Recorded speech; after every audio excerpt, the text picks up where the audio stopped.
Hello guys, मैले हिजो यो फर्सीको मुन्टा पाल्पादेखिबाट लिएर आएको कति अरू चिजको अचार खानु कहिलेकाहीँ त यसो नयाँ टेस्ट पनि गरौँ न भनेर मैले आज यो फर्सीको मुन्टाको अचार बनाउन थालेछु।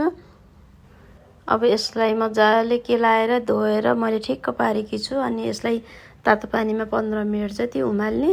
अनि उमालिसकेपछि यतिको हुन्छ, हेर्न सक्नुहुन्छ यो लगभग यो पाकिसकेको छ। अब यसलाई अर्को भाँडामा राखेर एकछिन सेलाउन दिने। अनि मैले पहिले नै आलु उसिनेर राखिसकेको थिएँ। अब यसलाई चाहिँ काटकुट पारेँ अनि त्यो टमाटर पनि त्यही मिसम्याच पारेँ। अनि यसको मसलाहरू पनि सबै मैले बनाइसकेको थिएँ, अघि नै तयार पारिसकेको थिएँ। अनि त्यो मसलाहरू सबै पालो राखिदिने। अनि अघिको त्यो साग पनि अनि साइडमा सर राखिदिने। अनि त्यसपछि तोरीको तेलमा मेथी लसुन खुर्सानी राखेर तातो तेल गराएर झैँ पारिदिएपछि त यो तरकारी भन्दा नि अचार यस्तो मिठो हुन्छ साथीहरू। 2 थाल भात त यत्तिकै जान्छ। मेरो यो रेसिपी कस्तो लाग्यो हजुरहरूलाई फर्सीको मुन्टाको अचार?